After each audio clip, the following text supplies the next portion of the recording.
Good morning, student. Today we are going to read class 7th SST part Geography, chapter number 6, Weather and Climate, part 2. So, student, in the previous video I had explained about the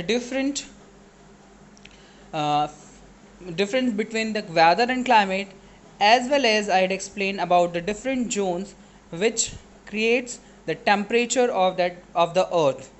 Also, I had explained about how the temperature is affected by the different means, whether it is latitude, altitude, distance from sea, prevailing winds, ocean current, or slope of land. So all those things I had explained in the previous video, which affect the temperature of the particular place and creates the climate of that particular place. Now in this video we'll read about the what is atmospheric pressure or the air pressure, and what are the factors which affects the air pressure. So let us begin with the atmospheric pressure. The air around us has weight and it presses against everything it touches. So basically air has weight. So air has weight, how it is? Because the air molecules are there and they have the weight, and that presses everything which is in the contact of the air. That pressure, the pressing of the air, that pressure is called the atmospheric pressure or the air pressure. It is the force that exerted on the surface by air above as the gravity pulls to the earth. So basically it seems like also the gravity, it works on the earth's surface. That is likewise also the air pressure also act as a pressure on the earth's surface. The atmospheric pressure is commonly measured by the barometer. So barometer is the instrument that help us to measure the pressure of the air. In a barometer, a column of mercury in a glass tube rises and falls as the weight of atmosphere changes. So air pressure, when air pressure changes, the mercury which is present in the glass tube, it rises and falls. The meteorologists describe the atmospheric pressure by how high the mercury rises. So the mercury rises up to the the maximum numbers, that shows the atmospheric pressure is more. An atmosphere or ATM is the unit of measurement equal to the average pressure at the sea level at the temperature of the 15 degrees Celsius. So when there is a temperature at the sea level 15 degrees Celsius, so there the air pressure is the more, or the most air pressure at the sea level. So one atmosphere is about 1013 millibar or 760 millimeter or 29.92 inches of mercury. So this is the unit which help us to know on the barometer that how much pressure is there. So this is the unit 1013 millibar is the unit which shows the pressure on the 15 degrees Celsius at the sea level. So this is the most pressure that is exerted on the sea level. So atmospheric pressure drop as altitude increases. So when we go up, the atmospheric pressure will decrease because the air molecule is less. As we have read in the previous chapter, when we goes up to the different layer of the atmosphere, the number of gases started less. The maximum number of gases is only in the troposphere. So when we goes towards the atmosphere, the air or the atmospheric pressure started increasing because of the less amount of it is decreasing after beyond the troposphere. There is, you can see the instrument, that is the aneroid barometer, and the another one is the 14 barometer, that help us to measure the atmospheric of that particular place. Now let us see the factors which affect the atmospheric pressure. So atmospheric pressure is affected by the first, that is altitude. So as altitude rises, air pressure drops. So air pressure drops means, in other word, if indicated the altitude is high, the pressure is low. So when we move towards the higher area, the pressure will become very much low. This happens of two reasons, because the first reason is the gravity, and the earth gravity pulls air to the close to the surface as possible. So what the gravity do, it creates the it pulls the air to the surface as possible, as because air had their own pressure, but the gravity pulls down the air as possible, as much it is possible with the gravity. The second reason is density. As altitude increases, the amount of gas molecule is in the air decreases. So when we move towards the air altitudes, the air or the gas molecules started decreasing. The air become less dense than the air near to the sea level. So that is why when the air is more in the sea level, near the sea level, that is why the atmospheric pressure is more. When we move towards the altitude, so atmospheric air is less, and air pressure is also less. This is what the meteorologists and mountaineers mean the thin air. Means the less amount of air, that is means the thin air. Thin air exert the less pressure than the air at the lower altitude. So where the air is less, the atmospheric pressure definitely less, and when the air is more, the atmospheric pressure is already more. The high altitude locations are usually much colder than the area closer to the sea levels. So when we near to the sea, it is less colder, and we move toward the higher altitude, the places or the locations are cold because of the temperature, because of the normal lapse of rate. This is due to the low air pressure. The air expands as it rises, and fewer gas molecules including nitrogen, oxygen and carbon dioxide have fewer chances to bump into each other. So as temperature rises at the lower level, that air is started rising, and in that the very few gaseous molecules like oxygen, nitrogen are found in that air. The human body reacts to high altitudes. Decreased air pressure means that the less oxygen is available for breathing. One normal effect of the altitude is the shortness of breath, since the lungs have to work harder to deliver oxygen to the bloodstream. When we move towards the altitude area, so what will happen? There is less density of air, and because of that, we need to breathe more and more, and that affects our lungs. Since the lungs have to work harder to deliver oxygen to the bloodstream, it can take days and even weeks for a body to adjust a high altitude and low air pressure. So when we move towards the higher altitude, we need to adjust our body according to that. It will take more than 10 days or weeks to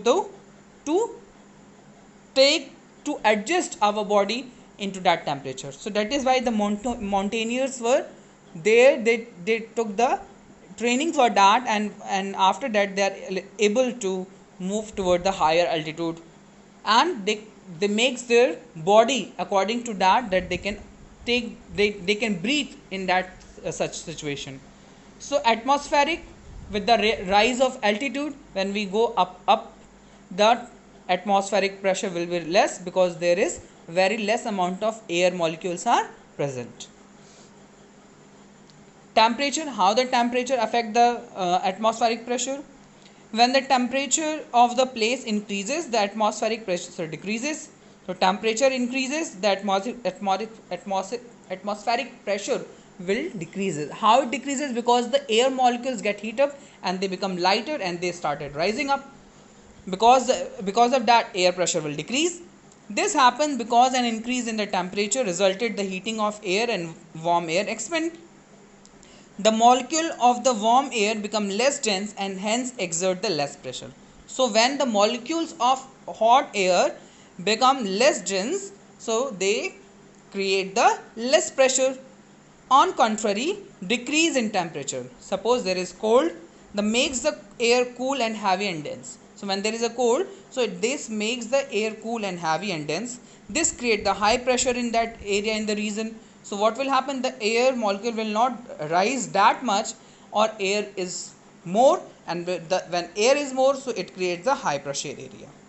Therefore, relationship between the temperature and pressure is inverse in nature, that is, when temperature increases, the pressure decreases. So whenever temperature increases, the air pressure will decrease, and when temperature is decrease, the pressure will be increase. So this is the another factor which affect the atmospheric pressure or the air pressure of the particular place after the altitude.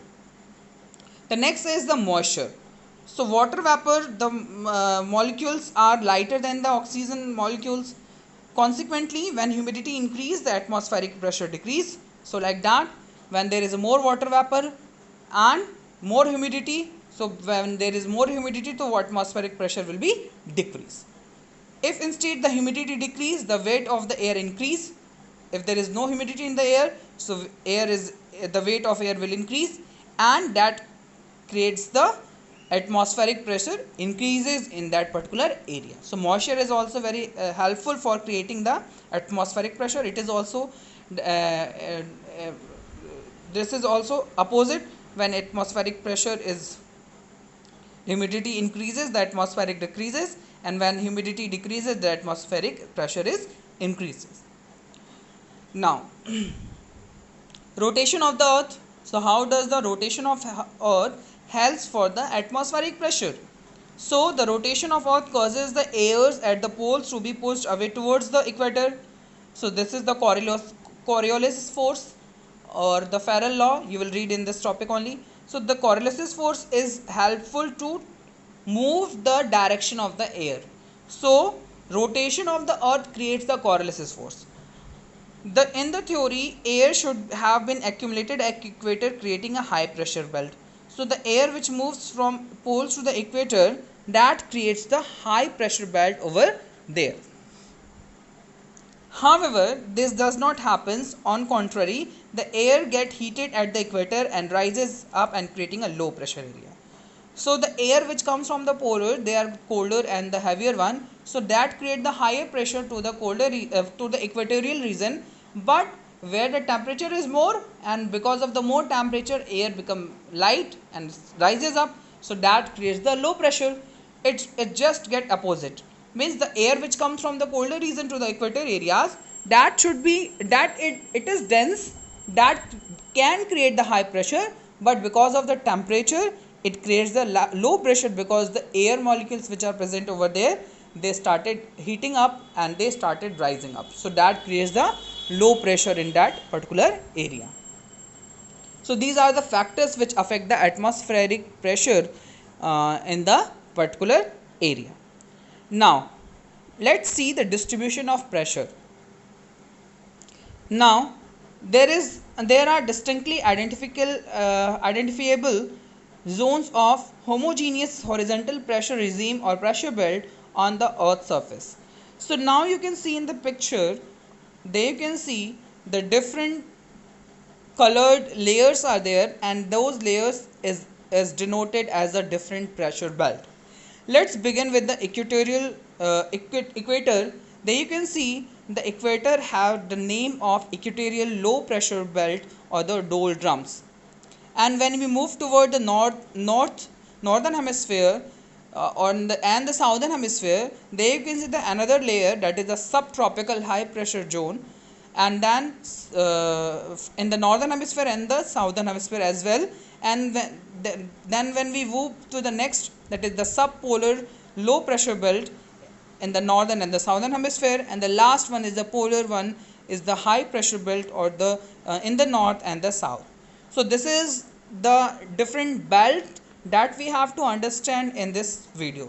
Equatorial low pressure belt, the subtropical high pressure belt in northern and southern hemisphere, the subpolar low pressure belt in northern and southern hemisphere, and the polar high pressure belt in the north pole and the south pole. Now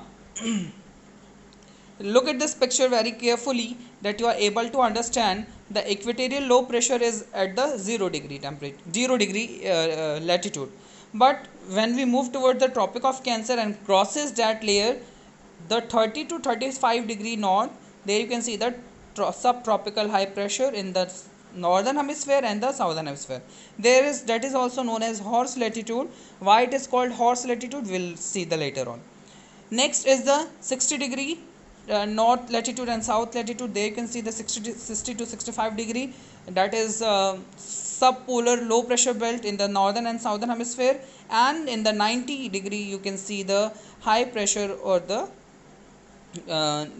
polar regions, where you can see the polar temperature up to the 9 degree north and the 90 degree north and the 90 degree south. So this is the thing that we have to read from. Let us begin with the equatorial low pressure belt or the doldrums. Now it is lies between 10 degree north to south 10 degree south latitude, where it may be vary between 5 degree north to 5 degree south and 20 degree north to 20 degree south. So this is because of the ITCZ, because of the shifting of the because of the direction of the sun, and because the earth is tilted on 23 degree half. Because of that, this layer changes its latitude every time, because of the temperature and the season. According to season it changes. So this belt happens to be zone of convergence of the trade winds from two hemisphere from subtropical high pressure belt. So basically this zone is considered as the zone of convergence. Convergence means the where the all the air started coming together towards each other. That is the zone of convergence. So whatever the winds blow near the equatorial areas, those air are meant to converge at the equatorial areas, but they do not. I will explain why they do not converge at one place at the equator, but they are meant to converge. That is why this zone is also known as the ITCZ, the International Convergence Zone. Now this belt is also called doldrums because of the extremely calm air movement. So this particular zone is considered as the doldrums because the movement of air is very calm over here. The position of the belt varies with the apparent movement of the sun. So as I said, the latitude changes because of the position of the earth as well as the position of the sun. As this region lies along the equator, it receives the highest amount of insolation. So because of the movement of the earth and the tilt of the earth and position of the sun, this region get the highest amount of insolation from the sun. Due to intense heating, air gets warmed up and rises above the equatorial region. So as I said, as you already read, that the air is present over the equatorial region, they get heated up early because of the temperature is more over here. Now whenever there is a vertical upward movement of the air, the region at the surface will be low pressure. So what will happen when the air rises because of the temperature? So this will create the low pressure because air rises up because of the temperature. Thus the belt along the equator is called equatorial pressure belt. So the belt which is present, the zone which is the area which is present over the equator, that is why this zone is known as the equatorial low pressure belt. Now the another belt in the northern and southern hemisphere, that is the subtropical high pressure zone, so or the horse latitude. Why it is horse latitude? Because this is the place where when the East India traders or the European traders they trade and they carry the horses with them to trade to the other part of the world. So when they reaches in the subtropical high pressure belt, they feel the more pressure, and because of that they started throwing the horses which they have bought for the trade purposes into the subtropical zone. So that is why this zone given as the name of horse latitude. So because of this reason only the horses were thrown because of the weight. So that is why this zone is known as the horse latitude or the subtropical high pressure belt. Okay, now the subtropical highs or the high pressure belt extend from near the tropics about the 30° north and the 30° south. After the saturation complete losses of the moisture at the ITCZ, the air moving away from the equatorial low pressure belt in the upper troposphere become dry and cold. Okay, as I explained that the ITCZ zone that is present on the equatorial region, the air which is get heat up and become light, and that air started moving toward the high pressure belt, means that they started moving towards the subtropical high pressure belt.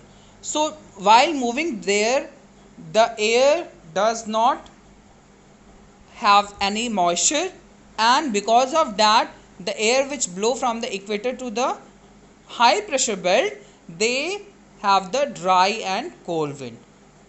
This dry and cold wind subsidize at the 30° north and south. So they blow on the belt of the subtropical high pressure, and that's create the high and dry and cold wind. So the high pressure along this belt is due to the subsidence of the air coming from the equatorial region, which descended after becoming heavy.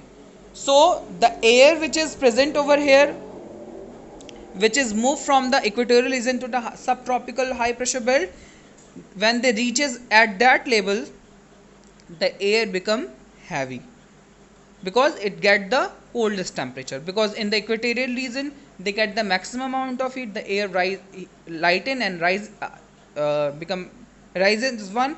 But when they reach to the subtropical high pressure belt, those areas are they have that not that much temperature. Because of that only the air which is present in that zone, the air which came from the equatorial zone, they become colder and the heavier one. The high pressure is also due to the blocking effect of air at the upper level because of the Coriolis force. So here the Coriolis force is also work. So what is Coriolis force? That let us see. Because of the earth rotates its on axis, circulating the air deflected toward the right in the northern hemisphere and toward the left in the southern hemisphere. This deflection is called Coriolis effect or the Coriolis force. So what happened when the air that is moving from the subtropical region, subtropical high pressure to the equatorial low pressure belt? So what will happen? The air move toward the right direction. Instead of moving toward the left direction according to the earth movement, in the northern hemisphere the air moves to the right direction, and in the southern hemisphere the air moves to the left direction. It becomes opposite because of the rotation of the earth. So that creates the Coriolis effect or the Coriolis force. So because of the Coriolis force, the high pressure belt is occur in the region of the subtropical high pressure belt. The next belt is the subpolar low pressure belt, that is located about 45 degrees north and south latitude up to the Arctic and the Antarctic circle near about the 60° latitude. These are the warmer than the polar regions. So they are warmer than the polar regions. That is why they are considered as a subpolar low pressure belt. And the air rises and comes in the contact with the warm wind blowing from the tropical region. So the winds that is coming from the tropical regions, means the equatorial regions, that air and the air which has come from the polar belt, that mixes with each other, and that create the subpolar low pressure belt. Means the air which comes, the warmer air which comes from the polar equatorial region and the colder air which comes from the polar region, they get mixed up and create the subpolar low pressure belt. The next one, another one, is the high pressure belt.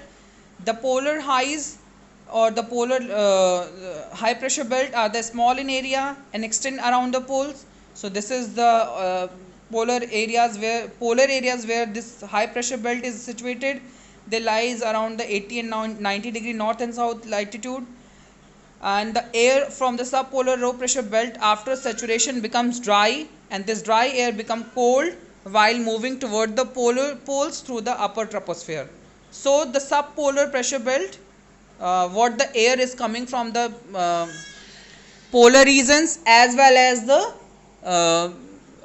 equatorial regions, that gets saturated and become dry, and that creates the cold air moving towards the polar region, and the cold and heavy air on the reaching poles subsidized, creating high pressure belt on the surface of the earth. So the cold air which is brought by the which is create the high pressure belt in the polar region because of the cold air, and the lowest temperature are found over the poles. Because of that only the cold air pressure is found. Now similarly, the distribution of continents and ocean have marked the influence over the distribution of pressure. So continent and ocean creates the distribution of pressure. So where there is a ocean is present, that the temperature will be different, and the land is present or the continents are present, the temperature will be, or the air pressure will be different. In winter, the continents are cooler than the ocean, tend to develop the high pressure center.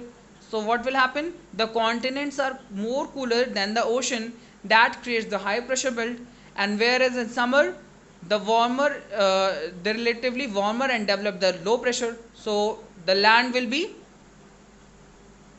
warmer and they create the low pressure, and that reverse in the ocean. So there is in the summer season, the colder is ocean, that creates the high pressure, and the land will create the low pressure, and the in the ocean only.